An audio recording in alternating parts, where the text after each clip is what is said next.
Great message. So with that, Patty and Linda. All right. Wow, thank you. Wow, good morning. And I'm seeing so many faces. I'm so happy you're here. This is just great. Linda and I have decided this is going to be part talk, part concert. And maybe that's a nice way to invite you and to welcome you back into the space. Because yes, how are you? It's good to see everyone.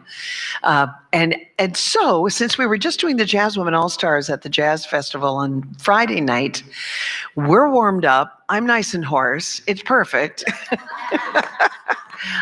I've been using that voice of mine a lot, and I'm grateful. Boy, am I ever grateful for it. So we grew up with, for those of you who don't know who we are, we grew up with parents who played music in the basement of our, or the lower level as they call it now, because it was a walkout, in just Richfield, Minnesota, just down the block a little bit.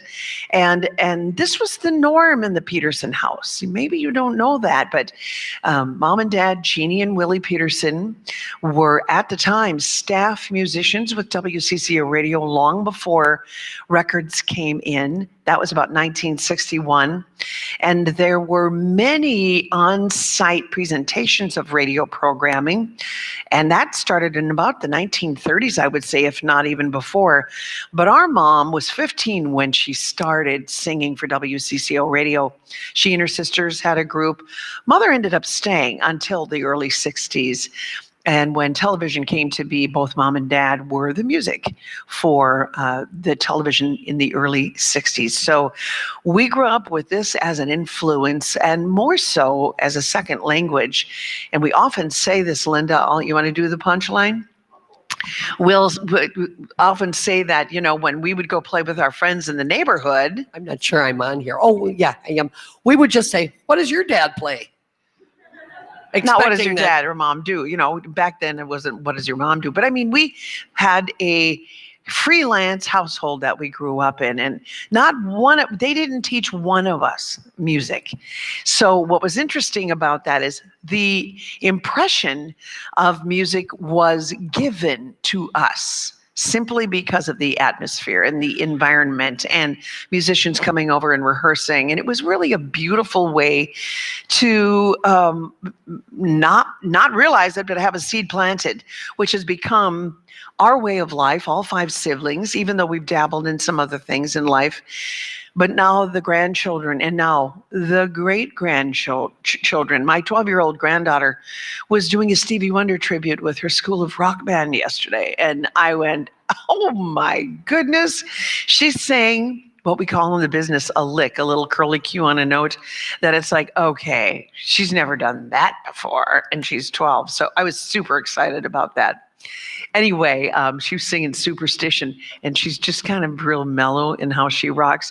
The minute she starts going like this, I'll know. Okay, get her an agent.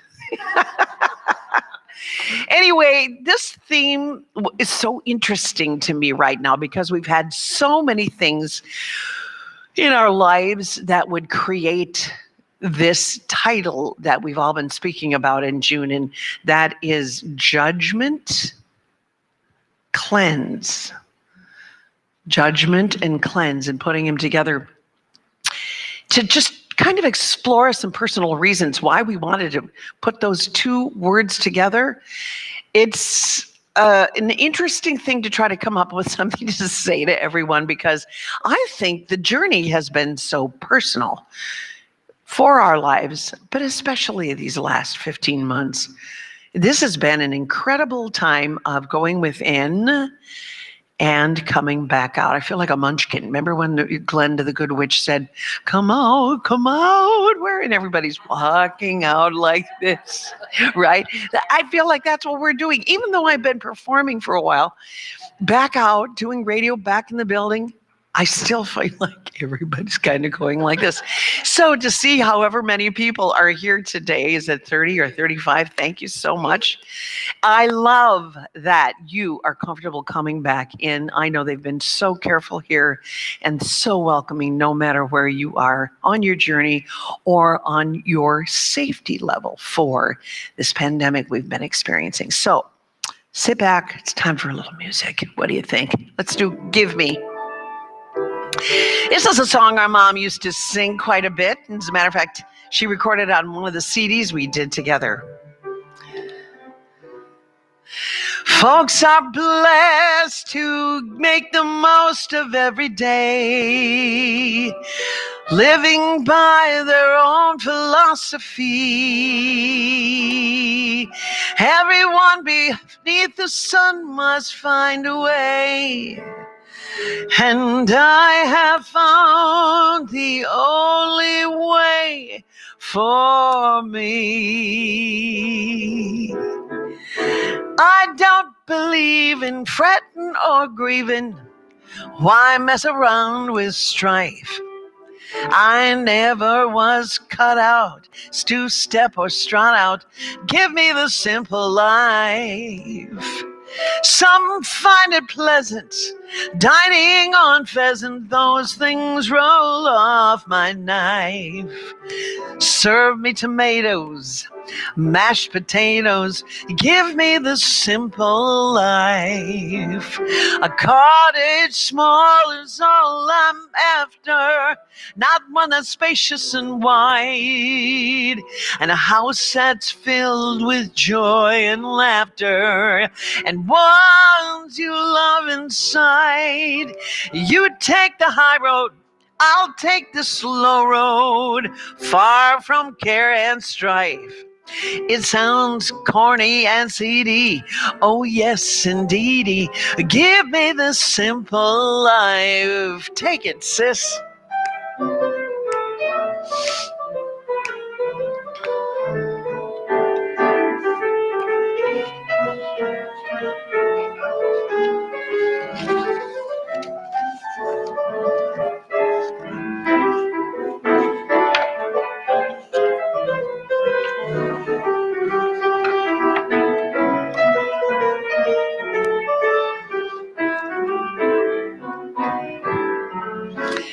A cottage small is all I'm after, not one that's spacious and wide. I've had that too, but whatever.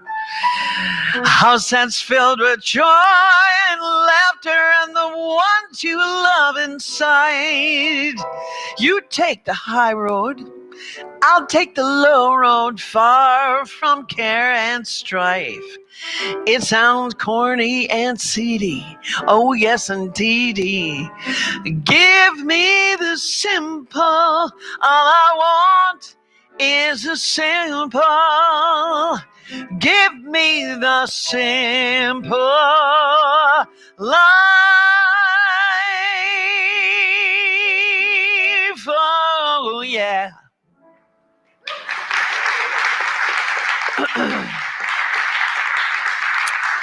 Thank you. That's what we call the warm-up song, because I had to warm up. I think today, I often start talking a little bit and then I will go into a meditation. But how about if we do a meditation first? How's everybody doing with that? Is that okay? Good, good, good. All right.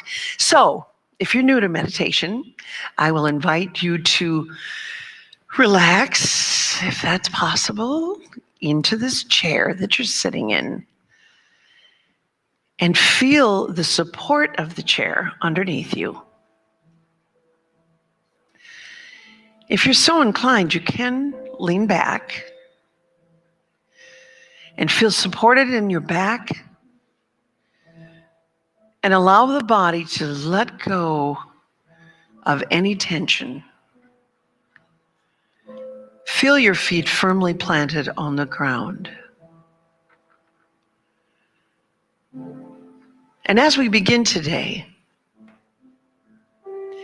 let's think about the core and the center of the earth.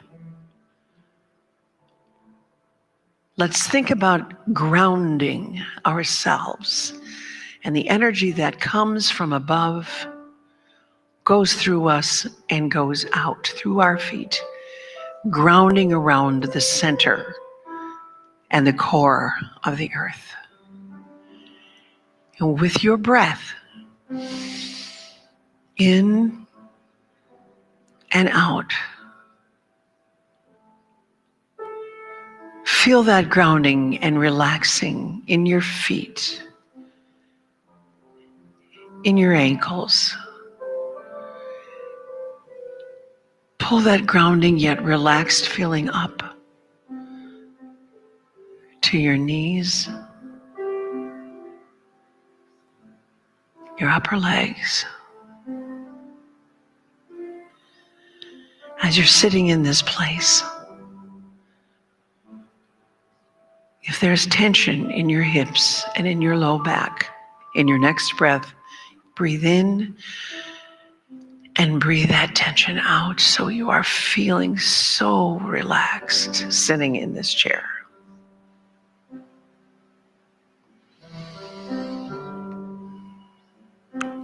Be aware of your breath and take that energy that we're carrying up through each vertebrae of the spine. Stop in between your shoulder blades. See if there's tension there. Take a moment and a breath. Wiggle if you need to allow that to relax and to open up.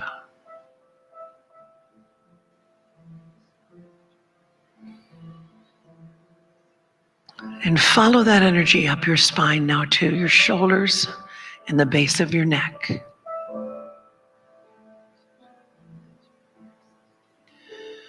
Feel the tension in your shoulders. Move them if you need to, and then relax.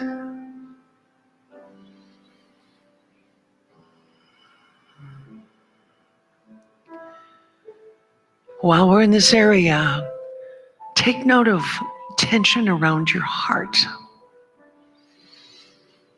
And before we move up the neck, take a nice breath, opening up your chest, opening up between your shoulder blades and your shoulders.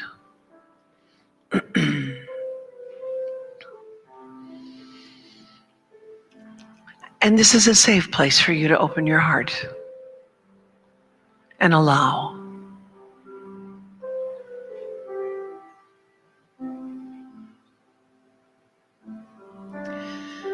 Continue up through the back of your neck now and the base of your head. Move it a little if you need to. See if there's tension. And take that energy and move it into the top of your head. Relax your jaw. Allow fluidity within your neck so that your head sits comfortably on top of your spine. And at this point, think of the top of your head, the seventh chakra, opening, and connecting with the messages from the heavenly realm.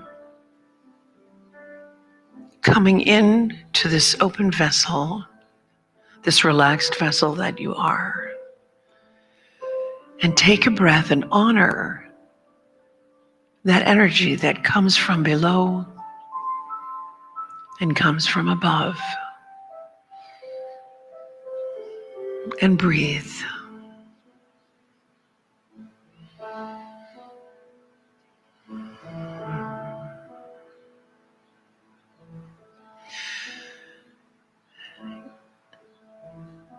In time,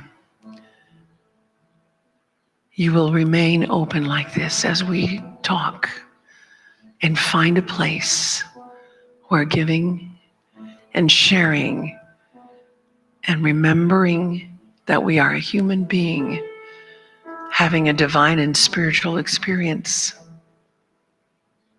as we grow in this lifetime. And let the sweetness of the moment sit with you right here for one more moment before we open our eyes. Just breathe.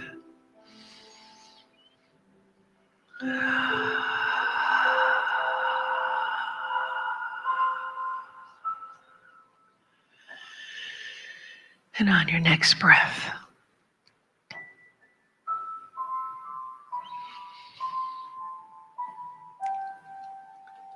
Sit in a place of gratitude that you are here today and you are smiling and you are ready to receive. And on your next breath, you can open your eyes. Feel that chair beneath you. Feel the floor beneath your feet. Feel the back of the chair on your back.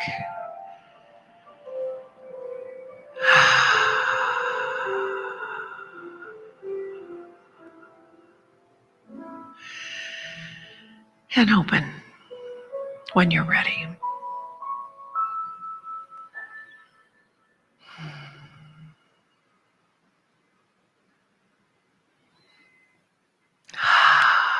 That was beautiful. That was really beautiful. Thank you very much. Well, now that we're mellow, we can just go home. It seems like whenever I stay up and I study my favorite authors, it always comes back around to everything that we're going through in our life is to expand who we are so that our own divinity can come through us as we move through life, that our soul will expand, we will expand, and learn the lessons that we signed up to learn. In this last several months, judgment has been huge, hasn't it? And if you remember the last time I was here, I'll just say it this way. I remember the last time I was here. It was January 2020.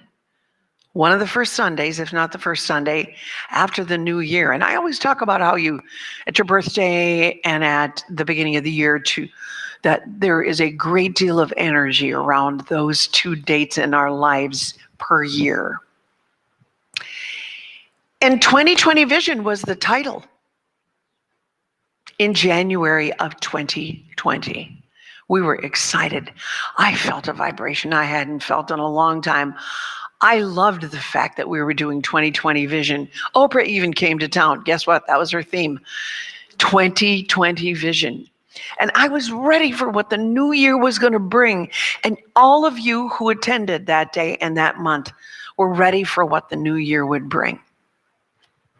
I even did an exercise where there was paper and envelopes, and we took the time to write ourselves a letter of what we wanted to manifest in 2020.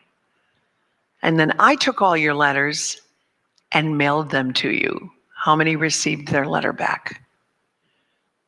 1, 2, 3, 4. Okay, so in this exercise, for those of you who weren't here, what we wanted to let go of was one piece of paper. And at the end of it, I think we ripped it or crumpled it, and Gary was kind enough to burn it for us so that it would, all of the things we wanted to let go of would literally be let go of into the air. And then the other letter was what we saw ourselves doing in this new year, in this new energy.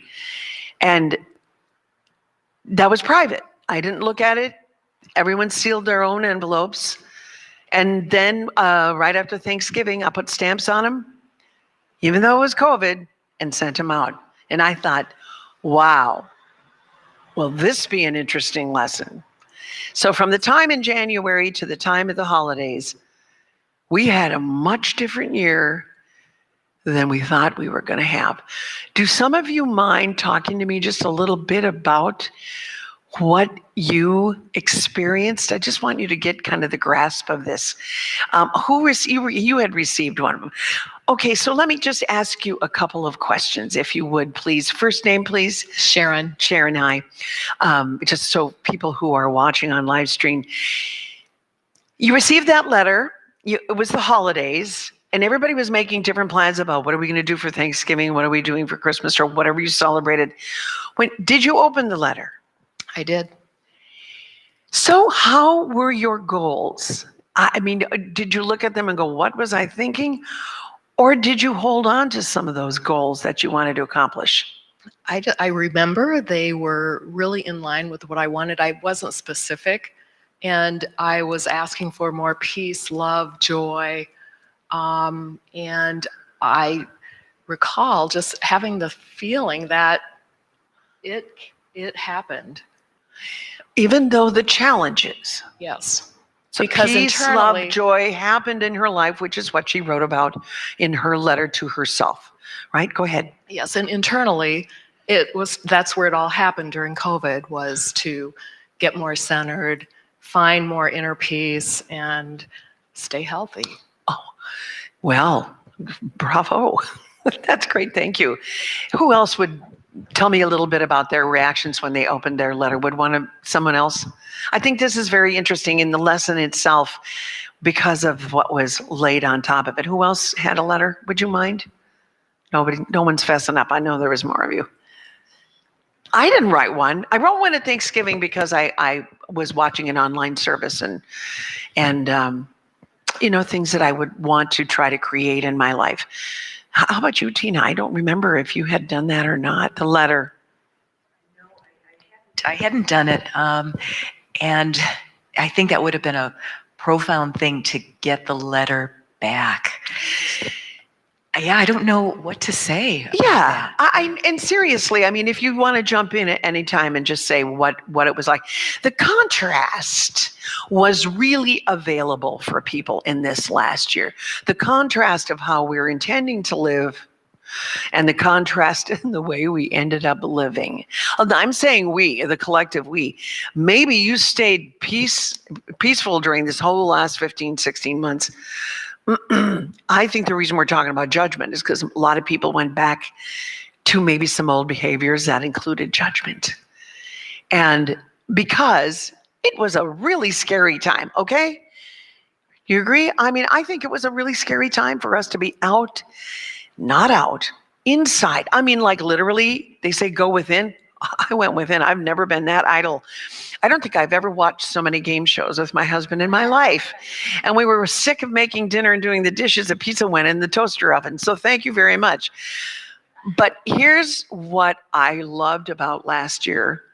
I loved that I got to embrace the house I moved into 8 years ago, which held an emotional charge for me because I gave up my forever home where I raised my boys. My mom died the night before we moved into the house. And there was a few things that went on, including we moved to a pond with a forest, and a year later the forest was ripped up for 12 brand new big homes. So for me, I got to, and because I'm real busy with radio and singing, I didn't get that opportunity to ground in this house. And I had an aha.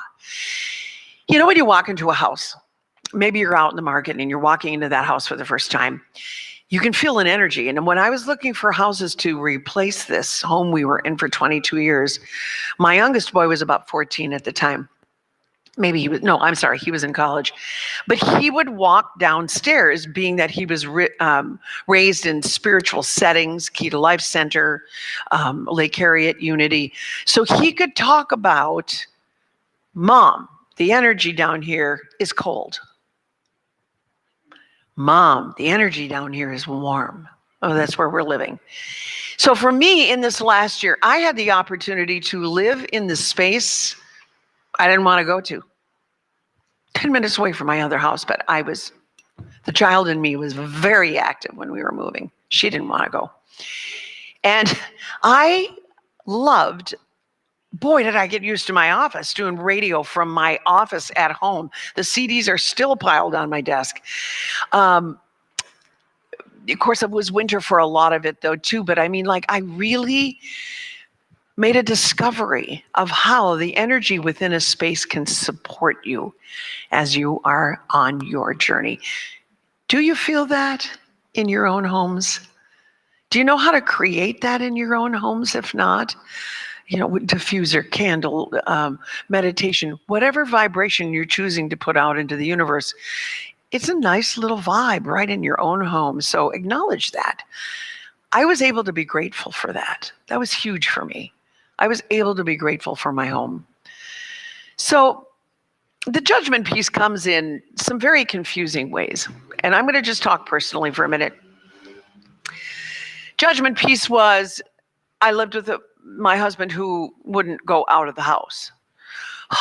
And I had created a couple of pods of people. Initially, it was my family, my siblings, it was my kids.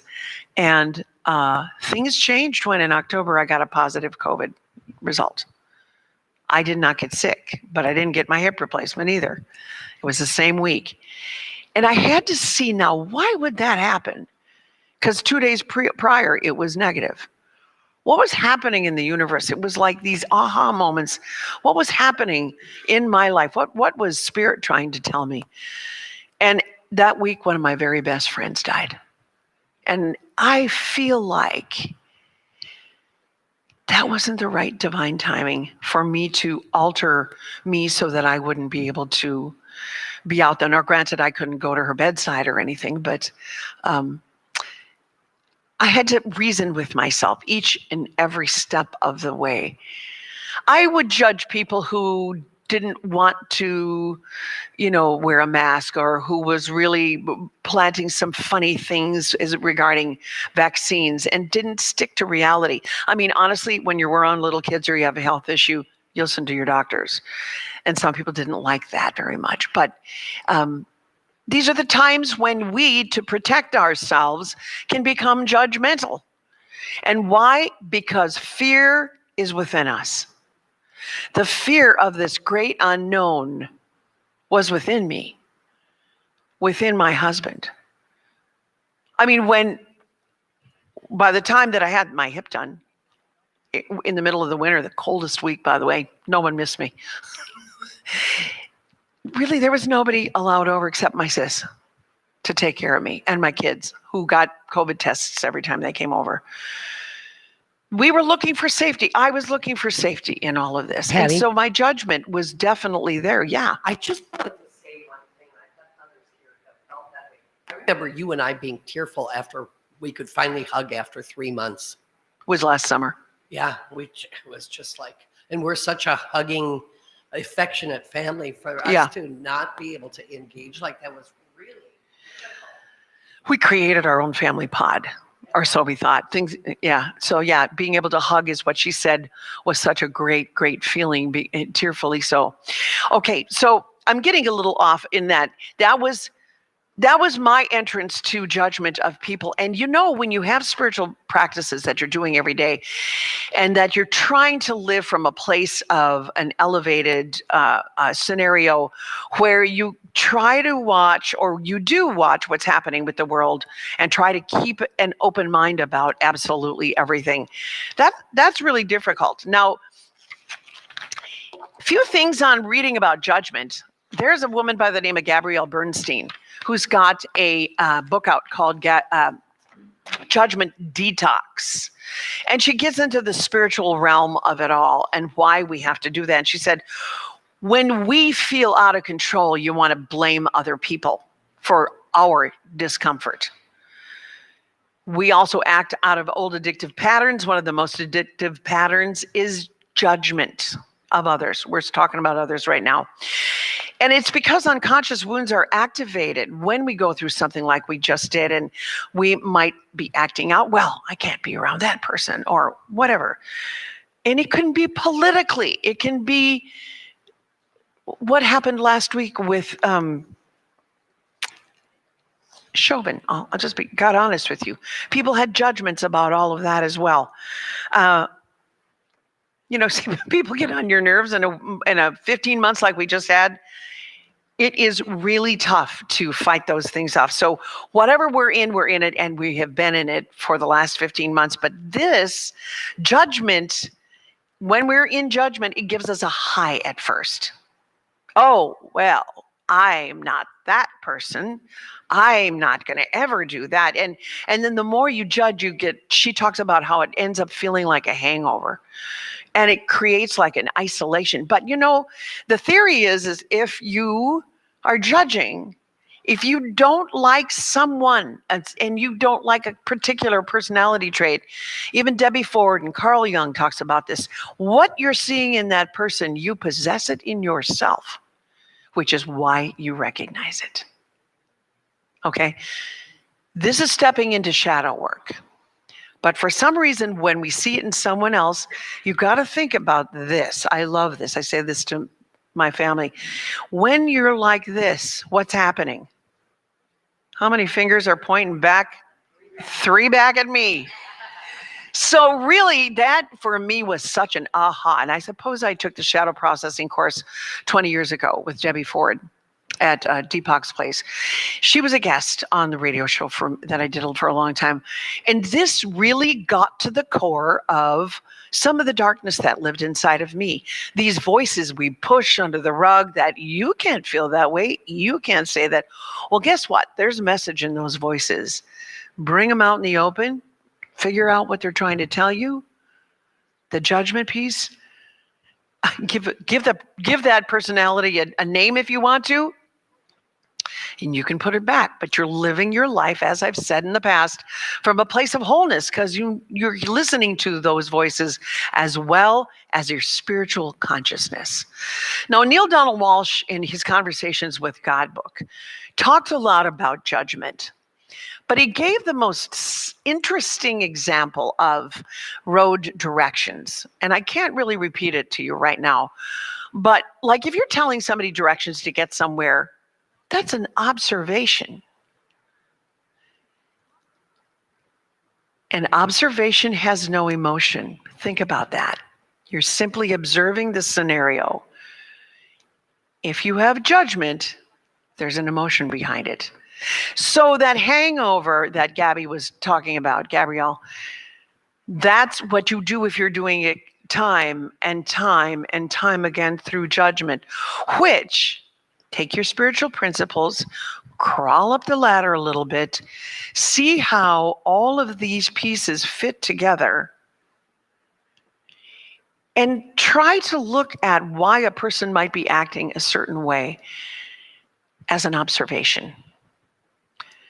You know, maybe they're lonely, or maybe they haven't had an experience that would make them more careful, or maybe they don't want to miss out, right? And things like that are available to us, and each time we have a new lesson to learn. I use the rungs of a ladder and a new ladder to talk about them. Because when you get to the top of the rung of a ladder, you can look at how everyone is connected. All the lessons are connected. The judgments of one another, of yourself, which is always the hardest, and I'll get to that. But you can see how it's all interconnected. That doesn't mean we're going to stay up there on the top of that ladder at all. Not at all. And when you get back down to the ground again, it seems as though I feel the worst when I'm on the ground and I am stressing out about whatever. Money, too busy. I mean, like, I am so busy right now, I can't even believe it. But guess what? I wanted to be busy again. Hello, slow down just a little. Thank you. You know, so seriously, when you get kind of kicked back down to the ground, you have this ladder, you've learned this much. When you get back down to the ground and you heal a little bit, and however you're healing is probably not allowing the charge of what's going on outside of you to hit you so hard, you step on the new rung of a new ladder.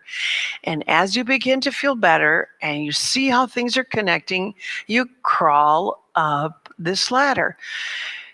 Release, judgment, self-love, you name the ladder. It's all your personal decision. You get to the top of that ladder and you go, oh, I get it. Caroline Myss talks a lot about our soul's path. And before we come down here, there are lessons that we all need to learn in this lifetime. And that when we're up in the heavenly realm, we go, hey, I think I need more forgiveness. Great. I was your husband in your last life. I'm going to show up as your kid. Boom. There we are. And so forgiveness, oh, brother, I can't forgive that, or a brother, or whatever. And this happens because it's the expansion of our soul. This is how we go from living a human experience to choosing to live the divine experience. is recognizing that when we have that opportunity to learn these lessons with the people, when you can take a step back and not judge. And it's hard right now. Oh my gosh. Personally, politically, and medically, it is hard to not judge right now. Right now. And it's just been magnified. I can't tell you. And people's choices, it's like, what? The hardest thing to do is to hang on to yourself and allow the movie screen to happen. Because if you can hang on to who you are, not judge yourself, not judge them, but hang on to who you are and watch the movie, you can see that their lessons are going to be coming to them. And you hope that there is a soul expansion for them and a conversation down the line or different behavior that makes you go, oh, not from a place of judgment. Oh, I've so been there. I got that. I could see that. That wasn't fun when I had to go through that. These experiences that we might want to judge are only an indication of what it is we still need to learn in our own lifetime. Now, for example, as life goes on, one of my biggest voices inside of me that I met in the shadow processing course, it was The Dark Side of the Light Chasers, that was the name of the book that she wrote, Debbie Ford. I met a girl inside of me, my little voice that says, oh, you are just so fat. What's the matter with you? How come you can't? Why don't you exercise more? How come you can't? I don't feel whatever. So my lesson to you is I had to take her out once and for all and go, who are you and what are you doing to me? Because I love to be healthy. I love to look healthy. I love to, it's part of my business. But what is that voice trying to do to me? So in my work over this long weekend, I realized that she has a message for me. And it isn't those messages. It's the message of Patty. Please remember to take care of yourself. See what I'm saying? So when we have self-judgment now, there's usually a message in the voice that keeps repeating. The law of attraction, if we look at that for a second, if you keep repeating that negative voice over and over and over again, my favorite minister, Marian Rice, would say, quit your stinking thinking and put the filter in your own self-talk of rose-colored glasses. The stinking thinking doesn't do anybody any good because you're attracting those things into your life. Why? Why are you attracting those things into your life? Because it's what you're only choosing to see. If you shift and use the law of attraction to help you even move out of judgment, you can say, I am going to desire a cup of coffee today. I mean, this is one of the things they talk about. You let it go, okay? You detach. Intention and desire, that's Deepak. Let it go. So rather than having an attachment to the outcome, you wait for the universe to bring you that free cup of coffee. My sister might make me a cup of coffee, or she might buy me one across the street. Then you have to, once you've held it in your mind, you put it out there, you hold it, you have gratitude, and you recognize. These are the simple ways you go from self-judgment into realizing, oh, wow, if I just change my stinking thinking, thank you, Marian, a little bit, and then I recognize something positive has happened, it can change the vibration in who we are. And pretty soon we're looking more for things that are happier, align with ourselves, that make us feel more positive in life instead of always into self-doubt. Linda, you say it so well. When we're talking about ourselves, Yeah, nobody harder on yourself than you yourself. You would never speak to anybody else like you speak to yourself. You blooming idiot, but you never ever say that. You would never say that to somebody. Sure say it to yourself, don't you? You know, I do. So when Linda and I were talking about songs last night, and for those of you who couldn't hear her on the mic, she said, we're hardest on ourselves. We would never say to someone, you blooming idiot. Look at you. Look what you've just done. I mean, really, that self-talk, that can be shifted. Oh, well, here's what I say. Patty, you're tired. This is not how you usually act. It's time for you to come on, schedule some time off, get some rest, because the voice becomes softer if I do. It has a different message. That is a voice, right, exactly, that has a special delivery. A special delivery. Hi, take care of yourself. You're going to be feeling a lot better, So this is the idea of when the law of attraction and Abraham are talking, is that when I saw them talking, she said, if you beat that drum, I have nothing, I am nothing, I have nothing, and I'll never be anything. And if you keep beating that drum, it's like the drummers get louder, just like in drum circle. And then pretty soon that's all you are. But if you start saying, oh, I love this groove, this is feeling really good. Oh, I feel the vibration in me. This is amazing. Oh, wow. You manifest when you hold that vision, and you can see the goodness come to you by choosing to shift your consciousness from judgment of others, judgment of yourself, to openness, honesty, positivity, and let's face it, love. Self-love, love for others. And if you got people getting to you, remember, talk to their child self. See how you soften and see how they soften. It's really a fabulous way to do it. So to change this judgment and to cleanse it, it's about changing the dialogue inside of ourselves and realizing that we have this ability to do that. We can take a judgment and move it into an observation. Observations are great. You don't have to say, oh, look it's raining today, and think that you have had this opportunity to bring the rain in and you're such a downer. Neil Donald Walsh talks about that quite a bit. No, that isn't that at all. You can say, look, it's raining. Isn't this great? Who hasn't said that lately? It's a shift in where you want to put your emotional well-being within a statement you make.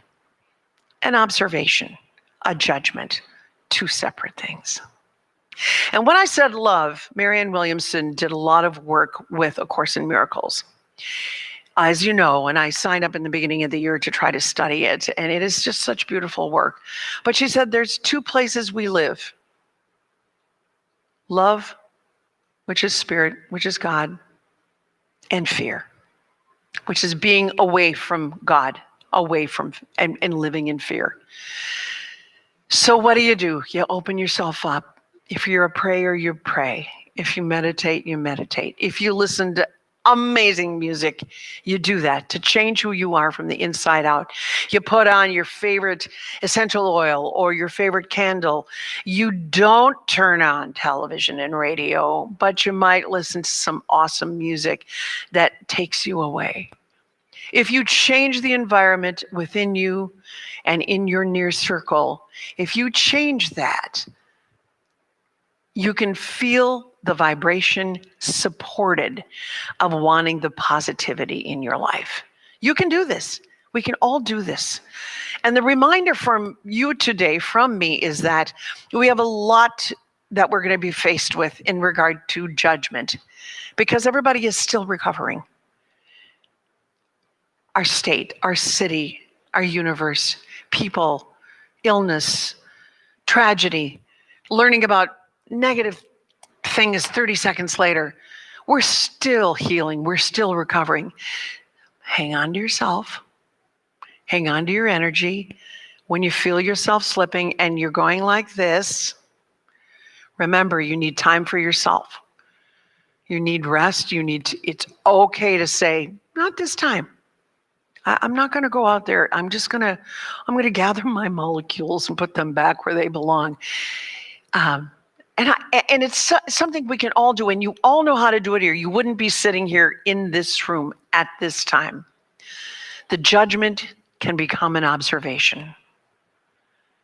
And with that, and the intention of shifting your consciousness to looking at more beautiful things in your life rather than what's wrong, creates the cleanse, not only for you, but so within, so without.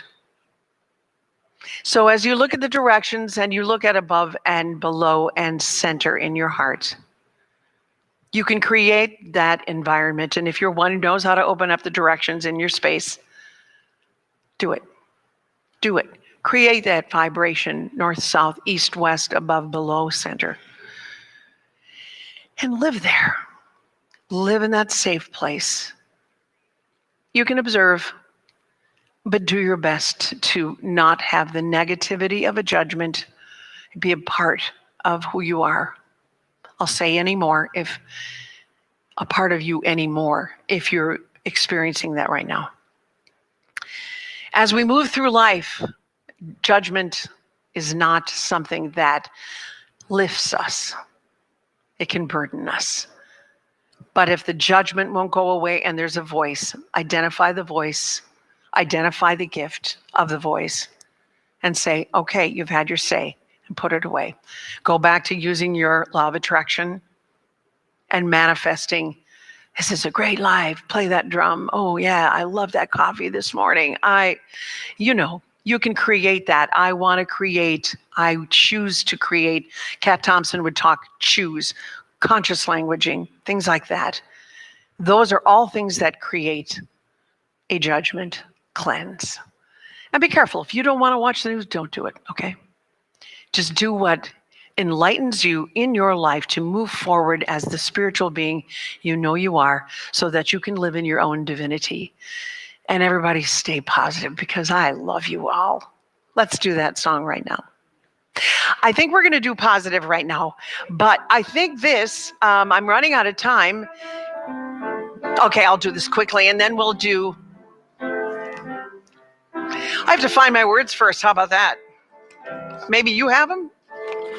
You've got to accentuate the positive, eliminate the negative, latch on to the affirmative, don't mess with Mr. In Between. You gotta spread joy up to the maximum, bring gloom down to the minimum. Have faith or pandemonium's liable to walk upon the scene. To illustrate my last remark, Jonah in the whale, Noah in the ark. What did you do when everything seemed so dark? Man, they said you gotta accentuate the positive, eliminate the negative, latch on to the affirmative, don't mess with Mr. In. Take it out, Linda. Said it. Woo!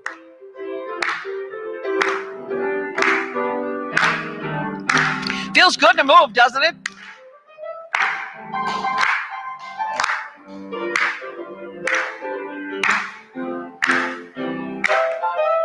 All right, Linda.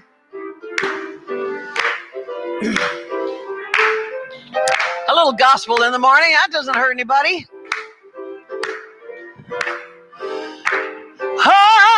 To illustrate my last remark, Jonah in the whale and Noah in the ark.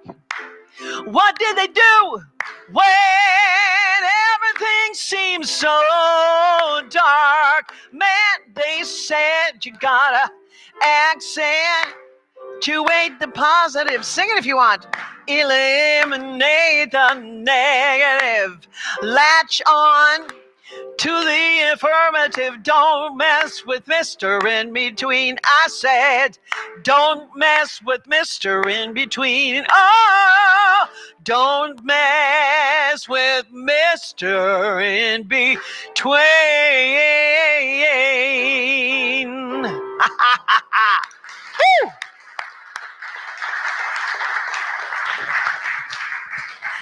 There's so much great information out there about judgment and judgment detox and cleansing. And you know that the vibration inside of you is the light of the world. Don't ever forget that. Now it's time for our offering. If this is where you're coming for your spiritual soul food, are we doing that? Okay, good. You want to play a little bit while they're doing that? Good.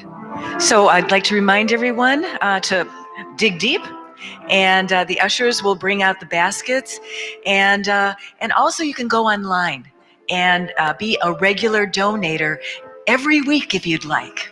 Okay, thank you. That's so good. All right. Oh, I love this song. Put on a happy face.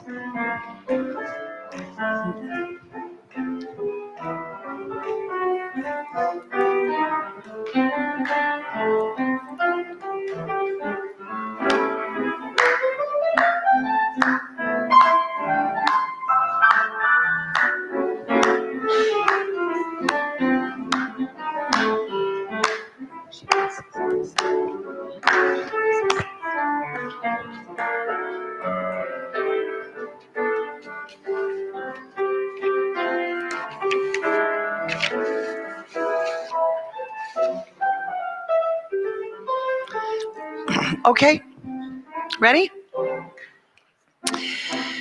Oh, that's a song called Put on a Happy Face.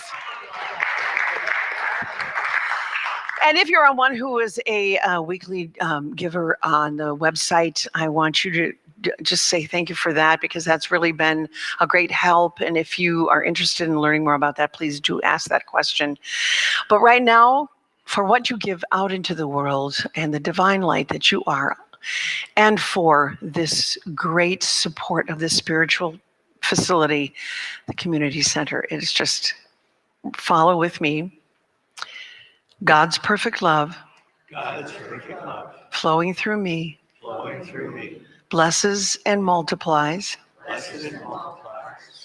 all that I give, all that I receive, and all that I am. Blessed be. Thank you. One more song? Shall we get in a circle, and would you please kind of find your way? And you have a choice. Let's see. I can see clearly. Well, probably, is it the aisles that would work the best inside? Yeah, around the center. Okay. I can see clearly, or put a little love in your heart. Put a little love.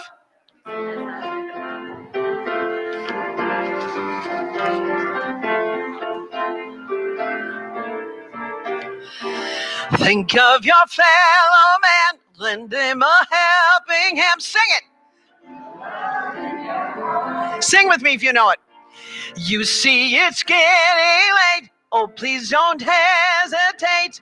Put a little love in your heart, and the world will be a better place, and the world will be a better place for you and me. You just wait and see. Another day goes by, and still the children cry. Put a little love. You want the world to know. You want the world to know. We won't let hatred grow. Just put a little love in your heart. Here we go. And the world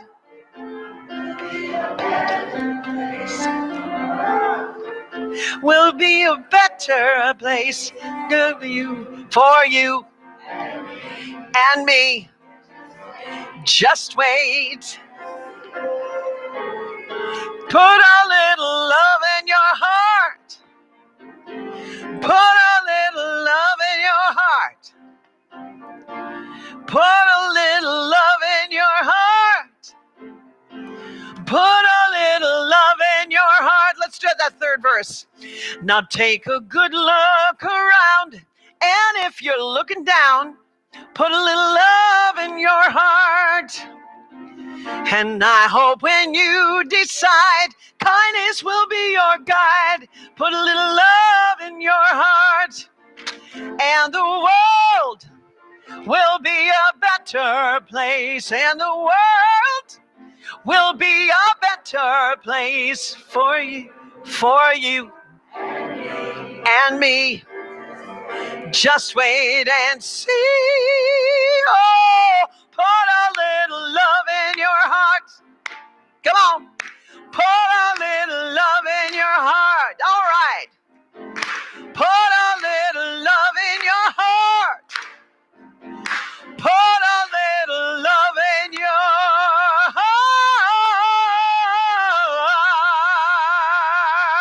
Woo!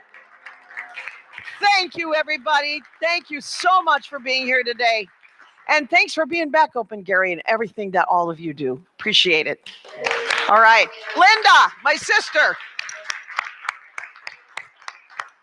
Thanks, everyone. It was very fun.